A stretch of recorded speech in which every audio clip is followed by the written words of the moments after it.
ಮಾಡಿದೆ.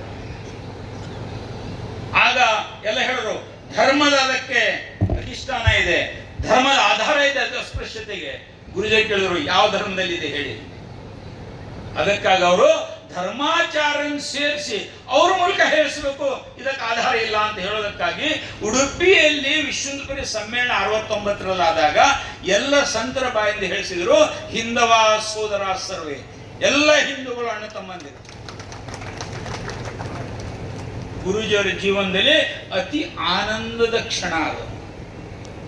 ಗುರೂಜಿಯವರು ಹೇಗೆ ಕೈ ಮೇಲ್ ಮಾಡ್ಕೊಂಡು ಚಪ್ಪಾಳೆ ತಟ್ಟಿದ್ರೆ ಜೀವನದಲ್ಲಿ ಅಷ್ಟು ಆನಂದ ಎಂದೂ ಆಗಿಲ್ಲ ಅವರಿಗೆ. ಆದ್ರೆ ಆನಂತರ ಗುರೂಜಿಯವರು ಮಾನ್ಯ ಸುರುನಾರಾಯಣ ಪತ್ರ ಬರೀತಾರೆ, ನಾವು ನಿರ್ಣಯ ಅಂತೂ ಮಾಡಿದ್ದೀವಿ, ಕೇವಲ ನಿರ್ಣಯ ಮಾಡಿದ ಮಾತ್ರಕ್ಕೆ ಈ ಸಮಸ್ಯೆ ಪರಿಹಾರ ಆಗಲ್ಲ, ತುಂಬಾ ಕಷ್ಟಪಡಬೇಕಾಗುತ್ತೆ. ಈ ಪ್ರಸಂಗ ಆಗಿ ಎಷ್ಟು ವರ್ಷ ಆಯ್ತು? 50 ವರ್ಷ ದಾಟಿತ್ತು, 55 ವರ್ಷ ಆಯ್ತು. ಆದ್ರೂ ಇವತ್ತಿಗೆ ಸಮಸ್ಯೆಯಲ್ಲಿ ನಾವು ಅನುಭವಿಸ್ತಾ ಇದ್ದೀವಿ. ಅನೇಕರು ಬುದ್ಧನಿಂದ ಹಿಡಿದು ಭಕ್ತಿ ಭಂಡಾರಿ ಬಸವಣ್ಣರವರಿಗೆ, ಪೂಜ್ಯ ಬಾಬಾ ಸಾಹೇಬ್ ಅಂಬೇಡ್ಕರ್ ಅವರಿಗೆ ಎಲ್ಲರೂ ಪ್ರಯತ್ನ ಮಾಡಿದ್ದಾರೆ, ಆದ್ರೂ ಈ ಕಾಯಿಲೆ ಹೋಗಿಲ್ಲ. ಪರಮಪೂಜ್ಯ ಗುರೂಜಿಯವರು ಪ್ರಯತ್ನ ಮಾಡಿದ್ರು. ಬಾಬಾ ಸಾಹೇಬ್ರು ಹೇಳಿದ್ರು, ಅಸ್ಪೃಶ್ಯತೆ ಪಾಪ ಅಲ್ಲ ಅಂತಾದ್ರೆ ಜಗತ್ತಿನಲ್ಲಿ ಯಾವ ಪಾಪನೂ ಇಲ್ಲ, ಬುಡು ಸಹಿತ ಕಿತ್ತು ಹಾಕ್ಬೇಕು ಅಂತ ಹೇಳಿದ್ರು. ಮೋಹನ್ಜಿ ಭಾಗವತರು ಹೇಳಿದ್ರು, ನೀರು, ಸ್ಮಶಾನ, ಮಂದಿರ ಎಲ್ರಿಗೂ ಮುಕ್ತವಾಗಿ ಪ್ರವೇಶ ಇರಬೇಕು ಅಂತ ಹೇಳಿದರು. ಆದರೆ ಸ್ಥಿತಿ ಇನ್ನೂ ಬದಲಾಯಿಸಿಲ್ಲಲ್ವ.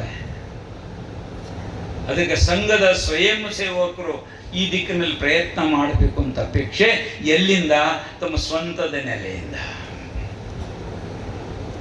ಅದಕ್ಕೆ ಮೊದಲನೇ ಸಂಗತಿ, ಸಾಮಾಜಿಕ ಸಾಮರಸ್ಯಕ್ಕಾಗಿ ಪ್ರತಿಯೊಬ್ಬ ಸ್ವಯಂ ಸೇವೆ ಯೋಚನೆ ಮಾಡಬೇಕು. ಸಂಘದಲ್ಲಿ ಬಂದು ನಮಗೊಂದು ವಿಚಾರ ಸಿಕ್ಕಿದೆ, ದೃಷ್ಟಿ ಸಿಕ್ಕಿದೆ, ನಾನು ಹಿಂದೂ. ಸ್ವಯಂ ಸೇವಕನ ಜಾತಿ ಸ್ವಯಂ ಸೇವಕ ನೋಡಲ್ಲ, ಆದ್ರೆ ಪ್ರತಿಯೊಬ್ಬ ಹಿಂದೂ ನನ್ನ ಬಂಧು ಅಂತ ವಿಚಾರ ಮಾಡ್ತಾನೆ. ತಮ್ಮ ಮನೆಗೆ ಬಂದಂತ ಯಾವುದೇ ವ್ಯಕ್ತಿಗೂ ಅದೇ ಸಮ್ಮಾನದಿಂದ ಒಳಗಡೆ ಪ್ರವೇಶ ಸಿಗೋ ತರ ಆಗ್ಬೇಕು. ಅದು ನಿಜವಾದ ಸ್ವಯಂ ಸೇವಕತ್ವ. ಇವತ್ತು 100 ಜನ ಸ್ವಯಂ ಸೇವಕರು 1000 ಜನ ಪ್ರಯತ್ನ ಮಾಡ್ತಿದ್ದಾರೆ. ನಮ್ಮೊಬ್ರು ಬೆನಕ್